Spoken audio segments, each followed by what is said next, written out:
They wanted to overthrow President Zelensky and his government. They wanted to secure access to the Black Sea. They wanted to capture Odessa.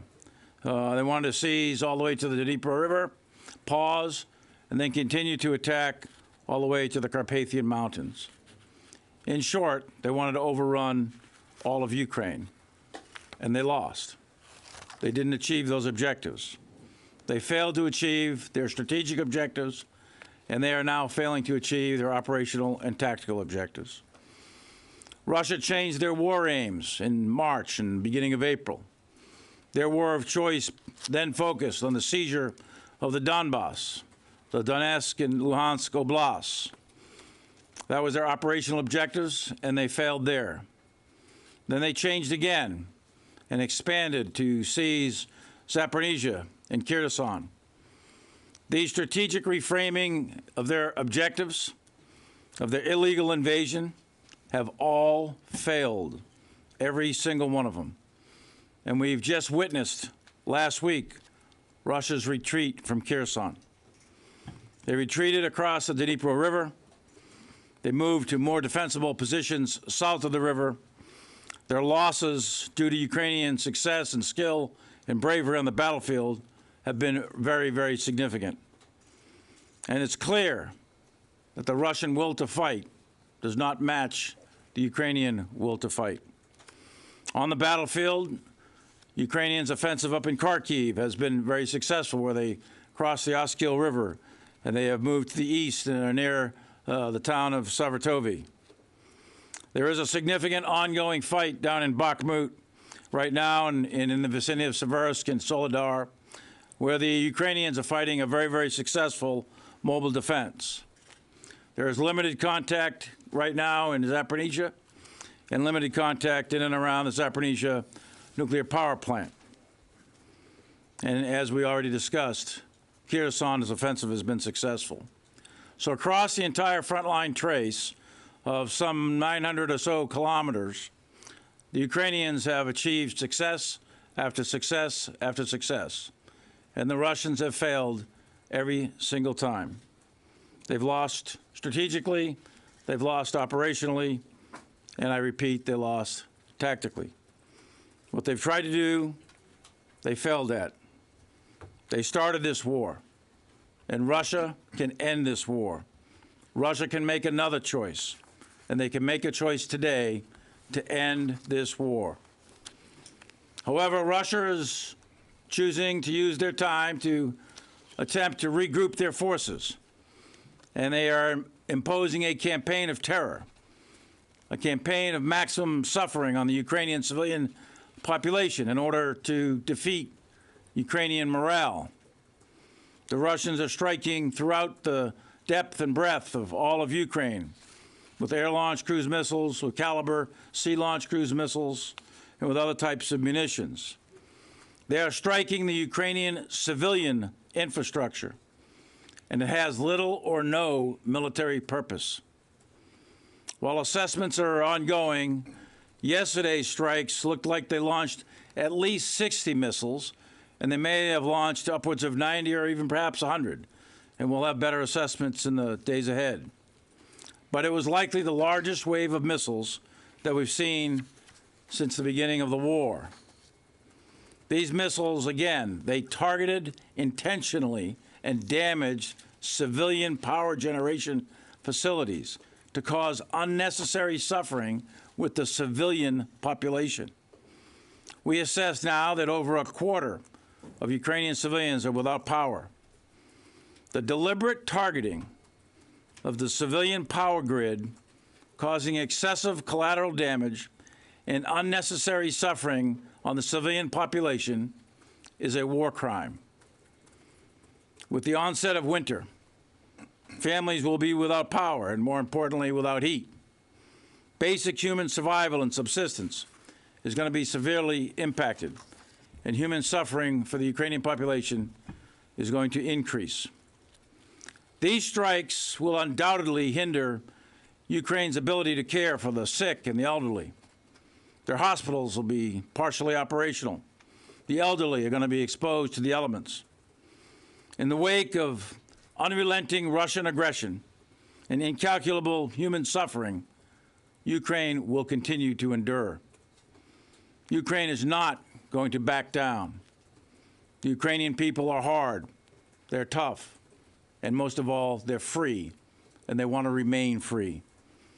Ukraine is going to continue to take the fight to the Russians. And I just had a significant conversation with my Ukrainian counterpart, and he assures me that that is the future for Ukraine. As Ukraine continues to fight, air defense capabilities are becoming critical for their future success. An integrated system, an integrated air defense system, an integrated air and missile defense system is what is necessary as Ukraine repels Russian aerial attacks. And a significant portion of today's conversations in today's meeting with almost 50 countries focused on how we, as a global coalition, can provide the right mix of air defense systems and ammunition for Ukraine to continue its control of the skies and prevent the Russians from achieving air superiority. To combat continued Russian strikes, last Thursday, the United States announced $400 million in additional commitments to support Ukraine. And those capabilities included missiles for the Hawk air defense systems, which is a complement to what Spain has recently committed. There's other air defense systems included in that $400 million package, along with ground systems such as up-armored Humvees, grenade launches, and additional HIMARS ammunition, and lots of other pieces of equipment. Wars are not fought by armies. They're fought by nations. This war is fought by the Ukrainian people, and it's fought by the Russian people. And this is a war that Russia's leadership has chosen to put Russia into. They didn't have to do this, but they did. And they have violated Ukrainian sovereignty, and they have violated territorial integrity of Ukraine. It is in complete contradiction to the basic rules that underlined the United Nations Charter established at the end of World War II. This is one of the most significant attempts to destroy the rules-based order that World War II was fought all about. And we, the United States, are determined to continue to support Ukraine with the means to defend themselves for as long as it takes. But at the end of the day, Ukraine will remain a free and independent country with its territory intact. Russia could end this war today. Russia could put an end to it right now, but they won't. They're going to continue that fight. They're going to continue that fight into the winter as best we can tell. And we, the United States, under the direction of the President and the Secretary of Defense, we will continue to support Ukraine for as long as it takes to keep them free, sovereign, independent, with their territory intact. The President of the United States has been very, very clear to us that it's up to Ukraine to decide how and when or if they negotiate with the Russians. And we will continue to support them as long as it takes. The United States will continue to support Ukraine with the best possible equipment to position them on the battlefield, to give them positions of strength against the Russians, and that is also true of all the other nations that attended the meeting today. There is an absolute sense of urgency, an absolute sense of determination on the part of all the member states that attended our meeting today, and I can tell you the cohesion and coherence of the organization is complete, and the resolve is high. Ukrainians are not asking for anyone to fight for them. They don't want American soldiers or British or German or French or anybody else to fight for them. They will fight for themselves. All Ukraine is asking for is the means to fight, and we are determined to provide that means. Ukrainians will do this on their timeline, and until then, we will continue to support all the way for as long as it takes.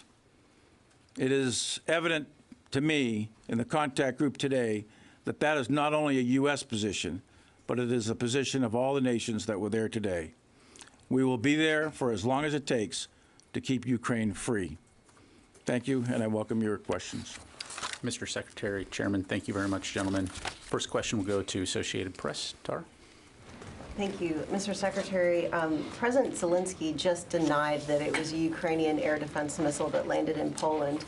How are you certain that this was possibly a Ukrainian air defense missile and was not a Russian missile? Thanks, Tara. First of all, the investigation is still ongoing, and Poland is conducting that investigation. We are assisting in any way we can. We do have some experts on the ground there helping Polish leadership.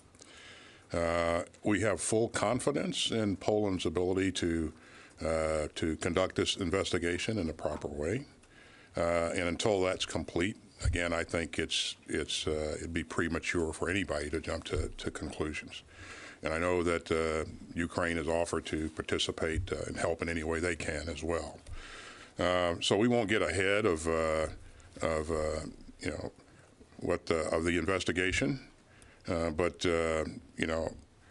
our information supports what President Duda said earlier in his preliminary assessment, was that this was most likely a result of a Ukrainian air defense missile. But we'll let the investigation play out here. So at this point, are you confident in saying that this was not a Russian missile? We're going to let the investigation play out, and then once the results are released, we'll be confident in everything. But again, our information supports what President Duda has said earlier. So. And then Chairman Milley, after this strike occurred, did you reach out to your Russian counterparts, or did any other military officer reach out to their Russian counterparts to protect against escalation? And if not, why not? I do that through my staff to set the calls up. The short answer is yes. Some attempts were made, no success with the Russian counterpart. I did talk to my Ukrainian counterpart immediately, General Zaluzny. Talked to him several times, in fact. Also Polish counterpart and several other CHODs in Europe. And exactly what the Secretary said, investigation's ongoing. There's professionals there to do the forensics. All the debris that's in and around the impact site and so on and so forth. And very shortly, we'll know all the facts, and we just don't know them right this second. So Russia did not take the call? Right. My staff was unsuccessful in getting me linked up with General Gerasimov. That's correct. Let's go to the next question. ABC, Louis Martinez. For Mr. Secretary, for Mr. Chairman, actually, I'd just like to follow up on Tara's question initially, because in his remarks, President Zelensky cited a conversation with your counterpart, General Zaluzny, saying that he had confirmed to him that it was not a Ukrainian missile. Based on your conversations with him today, was there a disconnect there? And then I'll follow up with another question. Yeah, I'm not going to talk about, he and I, our agreement between each other is not to talk about the substance of the conversations that we have. We have conversations several times a week. And we acknowledge that we have the conversations, but we don't discuss the substance of the conversation. So I have to honor that, and I'll continue to honor that. But I can tell you that right now, the investigation's ongoing. These are professional investigators. There is a debris field there. There's other forms of data that are going to be available that come from various technical means. And I suspect very shortly we will have very confirmed data as to what the point of origin is, point of impact, what the angle of the weapon system was, the flight trajectory. All of the details are going to be known in due time, but it's pretty early actually in the investigation. So we'll know that, and the Secretary will know that. President Biden will know that, and we'll all get informed here shortly by the investigators. And Poland has put together a team they have lead, and they've put together a team of professional investigators to do that. Thank you. So, Mr. Secretary, yesterday was kind of the reality of the speculation that has been going on for months about how NATO might respond if a Russian missile went into NATO territory. On the opposite side, the United States has been very careful not to provide weapons systems that might reach into Russia. What about Crimea? If the United States, the supplied HIMARS systems are able to reach inside Crimea regularly, is that a concern given what we saw yesterday? And to follow up, sir, to your comments about earlier from last week about the possibility of discussions put on by a slowdown in the fighting, let's say, during the winter. It sounds like the comments that you're making today about the winter are that the Ukrainians are going to continue very strongly. Are you pulling back from your comments from last week that you see an opportunity for negotiations with the Russians? No, I think the Ukrainians should keep the pressure on the Russians, to the extent that they militarily can. But winter gets very, very cold, and the natural tendency is for tactical operations are going to naturally probably slow down. And right now, what we're seeing is the lines from Kharkiv all the way down to Kherson, for the most part, are beginning to stabilize. Now, whether that means they will be stable throughout the winter or not, nobody knows. Nobody knows for certain. Come January, February, that ground probably will freeze, which could lend itself to offensive operations. So there could be a lot of activity in the winter, but typically speaking, because of the weather, the tactical operations will slow down a bit. And I think that President Biden and President Zelensky himself has said that there'll be at the end of the day, there'll be a political solution. So if there's a slowdown in the actual tactical fighting, if that happens, then that may become a window, possibly, it may not, for a political solution, or at least the beginnings of talks to initiate a political solution. So that's all I was saying. And Crimea. Yeah, first, let me just agree with what the chairman just said in terms of there probably will be a slowdown in the fall and going into winter. The fall's a muddy season, as you know, and so is the spring. When the ground hardens, trafficability will probably improve, and then we may see more activity. But I would remind everyone that this war started in February. So winter does not mean that we're going to stop fighting, or the Ukrainians are going to stop fighting. I certainly, like the chairman, believe that they won't. And so we're going to do everything within our power to make sure that they have the means to accomplish their goals and objectives. And along that line, the goals and objectives of this fight are the Ukrainians. They're not ours. And so we haven't prescribed to the Ukrainians what they can and cannot do. And so our focus is to continue to provide them the means to be successful in their endeavors. And so that's my response to the question on Crimea. Again, the Crimea is an issue to be thought through and sorted out by the Ukrainian leadership. Okay, let's go ahead. Lee, New York Times. First for General Austin.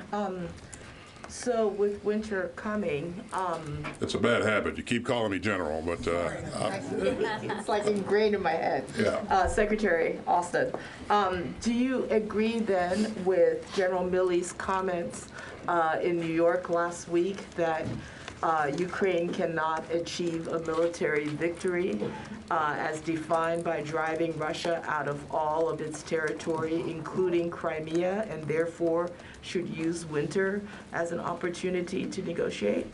Again, having the chairman here, I think it's fair to allow him to really provide context for his comments. I think, and you've heard me say this before, there are countless numbers of people that have been amazed and astonished by what the Ukrainians have accomplished. And so I won't presuppose what's possible or impossible for them. What I am focused on is just making sure that they have the means to do two things. First is to protect themselves and their civilian population from some of the things that we've seen here recently with the aerial bombardments. The second thing is to enable them to achieve their goals and objectives on the ground as they continue to try to take back their sovereign territory. So we're going to continue to support them. And again, I think to this point we've seen them come up with very achievable goals and objectives. We've seen a very successful counteroffensive, both in Kharkiv and also in Kherson. And I think they will continue to keep the pressure on the Russians going forward. And in terms of what's a good time to negotiate, we've said repeatedly that the Ukrainians are going to decide that, and not us. And we will support them for as long as it takes. Now, we just spent almost 4 hours with our colleagues there in a Ukraine Defense Contact Group meeting. It was amazing to me how many ministers of defense on their own said, we're going to do this for as long as it takes. And so I continue to see unity. I continue to see resolve. And that's very, very encouraging. And I think it's encouraging for Oleksiy Reznikov and his team to hear that as well, because as you know, they're in the meeting as well. So, yeah. So, Arlene, I'll make a couple of comments. First, on the Russians. I still have a question for you, though. Okay, but let me So that'll be like 4 questions, I think. Let me help you out with this one first. So, start with the Russians. Ukraine's a pretty big country. This is not a small piece of turf. And the probability of Russia achieving its strategic objectives, of conquering Ukraine, of overrunning Ukraine, the probability of that happening is close to zero. I suppose theoretically it's possible, maybe, I guess, but I don't see it happening militarily. So I just don't see that happening. But they do currently occupy about 20% of that of Ukraine. So they occupy a piece of ground that's about 900 kilometers long, and I don't know, probably about 75 or 80 kilometers deep. So it's not a small piece of ground. And they invaded this country with upwards of 170, 180,000 troops in multiple field armies, combined arms armies. And they have suffered a tremendous amount of casualties, but he's also done this mobilization and called up additional people. So the Russians have reinforced, and they still have significant Russian combat power inside Ukraine. Now, Ukraine's had great success in the defense. They did a tremendous job in defeating the Russian offensive. It's incredible what they were able to do. And then they went on the offensive at the beginning of September. And they had great success up in Kharkiv, and they've had better success even down in Kherson, as you just witnessed. But Kherson and Kharkiv, physically, geographically, are relatively small compared to the whole. So that the military task of militarily kicking the Russians physically out of Ukraine is a very difficult task. And it's not going to happen in the next couple of weeks unless the Russian army completely collapses, which is unlikely. So in terms of probability, the probability of a Ukrainian military victory defined as kicking the Russians out of all of Ukraine, to include what they define or what they claim as Crimea, the probability of that happening anytime soon is not high, militarily. Politically, there may be a political solution where politically the Russians withdraw. That's possible. You want to negotiate from a position of strength. Russia right now is on its back. The Russian military is suffering tremendously. Leaders have been, their leadership is really hurting bad. They've lost a lot of casualties, killed and wounded. They've lost, I won't go over exact numbers because they're classified, but they've lost a tremendous amount of their tanks and their infantry fighting vehicles. They've lost a lot of their 4th and 5th generation fighters and helicopters and so on and so forth. The Russian military is really hurting bad. So you want to negotiate at a time when you're at your strength and your opponent is at weakness. And it's possible, maybe, that there'll be a political solution. All I'm saying is there's a possibility for it. That's all I'm saying. Okay, we've got time for just a couple more. Go to VOA, Carl Beth. Thank you, gentlemen, both for doing this. Mr. Secretary, you've stressed that the United States and their allies are committed to Ukraine for as long as it takes. How long do you think Russia can continue this war with its current arsenal and its current personnel? And how much has Iran and North Korea's weapons extended their ability to wage this war? And Mr. Chairman, thank you. You thoroughly answered my question with Louis and Helene, so I'm going to ask you a question on China, if I may. After the meeting with President Biden and President Xi, have you seen any indications that China has changed its ambition to control Taiwan? And, the last time the National Defense Strategy was rolled out, the Pentagon said America's military edge was eroding. Now that this new one has rolled out, is America's military edge still eroding to China? So Thanks, Carla. In terms of how long Russia can sustain their efforts, that's left to be seen.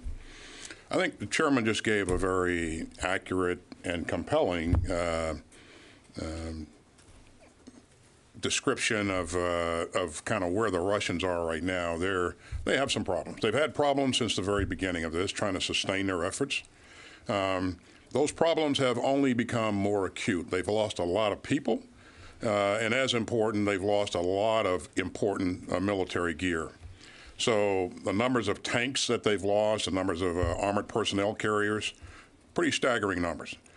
As important, the numbers of precision-guided munitions that they've rifled through in this endeavor is striking. But they won't be able to reproduce those munitions very quickly because there are trade restrictions on that prevent them from rapidly gaining microchips and other things that are required to produce these kinds of munitions. And so it may take years for them to restock that inventory up to the point that they were before they started this conflict. We've seen them struggle with having enough munitions to fight the way that they want to fight, so they're reaching out to Iran, they're reaching out to North Korea. I do think that those countries will probably provide them some capability. And so for that reason, I don't think this will be over anytime soon. Our goal, our requirement is to make sure that we continue to provide Ukraine with the means to do what's necessary to prosecute their campaign. And so they have to continue to keep the pressure on the Russians going forward. And I think, win or fight favors the Ukrainians. We've pushed enormous amounts of winter gear into Ukraine, thanks to countries like Canada and others who have really been very, very generous. Russia, on the other hand, I mean, they're fighting in a foreign country. The Ukrainians have challenged their supply lines. It will be difficult for them to get the kinds of gear into their troops that they need to be able to fight effectively. And so I think the Ukrainians will have the upper hand in this fight, as they have right now, but they'll continue to maintain that upper hand going into the winter, just like we saw them operate in February of last year. They know the land. They can pull things from the local communities, and they'll be prepared for this winter weather. And I don't think the Russians will be as prepared, and they'll continue to struggle to get things into their troops using the supply lines that they currently have. And the Ukrainians will continue to pressure those supply lines. Do you think the Russians can hold out all it takes them the years that you say it would take for them to fully resupply? I don't think the Ukrainians are going to allow them to hold out. I think the Ukrainians are going to continue to pressure them. And so this battlefield dynamic will change, continue to change. And Ukrainians know that, allowing them to rest and refit and rearm is a mistake. That's an operational mistake. And I don't believe they're going to make that mistake. And my goal is to make sure that they have the means to do what's necessary to ensure that they don't hold out. And you had two questions for the Secretary, so I get a buy on mine.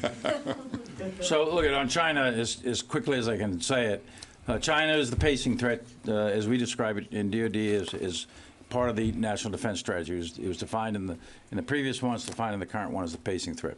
And what do we mean by that? We mean that China is the one country out there that geopolitically has the power potential to be a significant challenge to the United States. And they are. They're based on their population, their technology, their economy, and a bunch of other things. China is the greatest geopolitical challenge to the United States. And China is not shy about their goal. They want to be the #1 power in the globe by mid-century, by 2049. And they want to do that militarily, diplomatically, informationally, economically, and so on and so forth. So they want to be #1 by mid-century. By the 2030s, mid-2030s, they had previously said they want to be #1 regionally. So they want to have a military that it outdoes the United States military regionally by the mid-30s. They had previously said that. And then they advanced that goal to 2027. So they advanced that goal in, I think it was two-party Congresses ago or one-party Congress ago.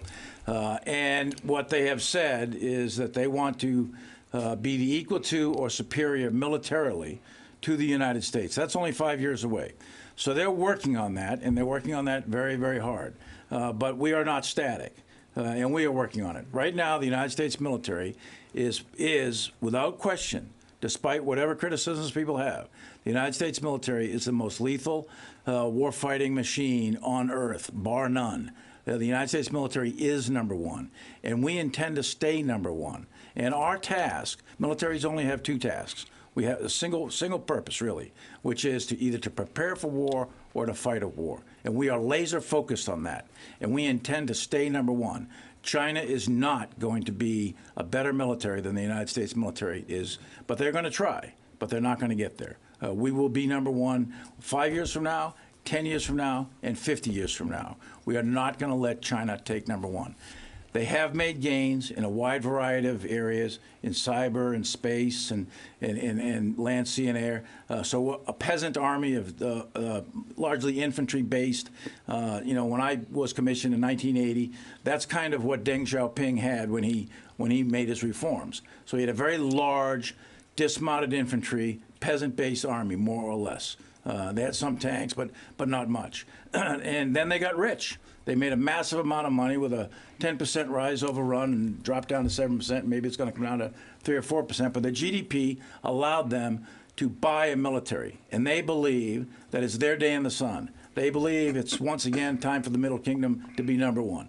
So that's what they're shooting for. And we are not going to allow that to happen. The United States military is number one now, and we are going to be number one 5 years from now. 2027 is not going to be the date that China becomes number one, and we're going to stay number one the entire time. And as long as we remain number one, then we will deter the war that people worry about, a great power war between China and the United States. As long as we have the military capability, we have the will to use it, your adversary knows it, then you'll deter that war. But the key is to have the military capability, and we intend to stay number one. Time for one final question. We'll go to Nikkei, Ro Nakamura. Thank you very much for taking my question. To the Secretary first, President Biden and President Xi essentially agreed to maintain the open lines of the communications. Do you expect China will resume some of the military to military channels they suspended in August after Speaker Pelosi's visit to Taiwan? And are you planning to meet with your Chinese counterpart during your visit to Cambodia next week? And to the chairman, also on China, the President Xi consolidated his power in the Chinese Communist Party, and he's now surrounded by his loyal advisors. How much are you concerned that President Xi might make an ill-advised or ill-informed decision to take Taiwan by force, as President Putin did in the leading up to the invasion into Ukraine? Thank you very much. Thanks, Rio. As you've heard me say a number of times, I think it's really important for large countries with significant military capacity to talk to each other. And as I told Minister Wei when we talked, we met face to face in Singapore, that we needed to work to keep the lines of communication open. That helps with crisis management. It helps with a number of things. And so my hope is that they will open up their communications channels, at not only at my level, but at the chairman's level, and at the level where our combatant commander, Admiral Aquilino, can engage with his counterparts as well. So you're right. We will both be in Cambodia here in the near future. I don't have any announcements to make in terms of any scheduled meetings, but there is an opportunity there, and so we'll see how things play out. So I think, first of all, President Xi is, I don't know him, I've never talked to him, and he'll make decisions based on what he thinks is his national interest. But as best I can tell, he's a rational actor. I think he evaluates things on cost, benefit, and risk. And I think that he would conclude that an attack on Taiwan in the near future would be an excessive amount of risk, and it would end in a strategic, really debacle for the Chinese military. And I think it would throw off their China dream of being the #1 economic and military power and so on. So would he do it? Who knows? I don't know. But I can tell you that we watch it closely. We are militarily prepared. And one of the keys now is to make sure that Taiwan can defend itself. And there are a lot of lessons learned coming out of the Ukraine war. There's lessons learned for Taiwan. There are lessons learned that we're learning. There's lessons learned European countries learning. And there's lessons learned that President Xi and the Chinese military are learning. And one of the things people are learning is that war on paper is a whole lot different than real war. And when blood is spilled and people die and real tanks are being blown up, things are a little bit different. There's a lot of friction and fog and death in combat. And for someone who has, for a military that hasn't fought in combat since fighting the Vietnamese in 1979, they would be playing, a very, very dangerous game to cross the straits and invade the island of Taiwan.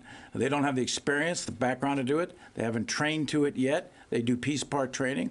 We watch it very, very closely.